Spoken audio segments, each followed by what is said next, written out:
This is a pure gold chariot made of tens of thousands of gold. The teammates set up a crane on the rooftop. They then slowly lowered a rope down. Meanwhile, the robbers used tools to remove the tempered glass. Afterward, they carefully pushed the luxury car towards the window. At this point, they were on the 18th floor, and one wrong move could send them plummeting to their deaths. As the teammate above pressed the switch, the next moment, the luxury car was lifted by the crane. Then, under the control of the equipment, it was carefully lowered down. Soon, it reached the designated floor. The teammates below had been waiting for a long time. They communicated their plan through the walkie-talkie, and then one teammate secured the rope to the steel frame. Next, they climbed the rope and prepared to climb into the car to proceed with the next part of the plan. But just as everything was going smoothly, one of the teammates suddenly slipped. In the next moment, he was dragged up into the air with the car, almost falling to his death. Luckily, he managed to grab hold of the car's bumper, preventing himself from falling into a messy heap. At this point, the two of them had reached the top of the car. Just as he was about to lose his grip, his teammate quickly reached out and pulled him back up, struggling with all his might to save him. But the two people in the car immediately panicked. Seeing that they were so close to the building, they felt helpless and trapped. With no other choice, the two of them risked their lives and began shaking the car towards the glass. Meanwhile, the teammate readied an iron hook, waiting for the right moment. After several attempts, the car finally reached the window. Seeing that the moment had arrived, the teammate swiftly hooked the car. In the next second, both of them pulled with all their strength, successfully dragging the car into the building. But the danger wasn't over yet. The teammate then went to the elevator control room and successfully cut the power to the elevator. The group then pushed the car to the elevator shaft, and together, they managed to get the car inside. However, during the descent, the elevator suddenly stopped. It turned out that the car's owner. At this point, everyone held their breath. As the elevator neared the top floor, the top of the car was about to hit the ceiling. In a critical moment,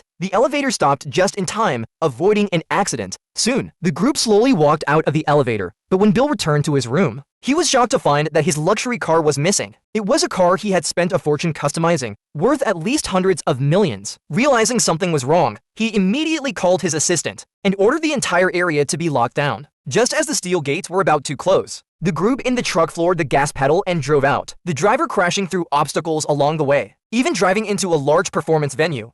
But the police quickly arrived at the scene and intercepted the truck. With no other choice, the driver was forced to brake and was arrested on the spot. They thought they had successfully recovered the car, but when Bill anxiously opened the truck's trunk, he found it completely empty. Clearly, they had fallen into a diversion tactic. All the accomplices involved in the heist were captured, including the mastermind, John, who couldn't escape. The group was then neatly placed into police cars. After arriving at the police station, after multiple investigations, they still couldn't find the car's whereabouts. Even though the suspects were the most likely, there was no solid evidence, and so they were released due to lack of proof. Later, they went to a hidden mansion, where they used a remote to open a concealed gate by the pool. To everyone's surprise, the luxury car was hidden in the large swimming pool. With this solid gold car, they began living a life of indulgence and excess.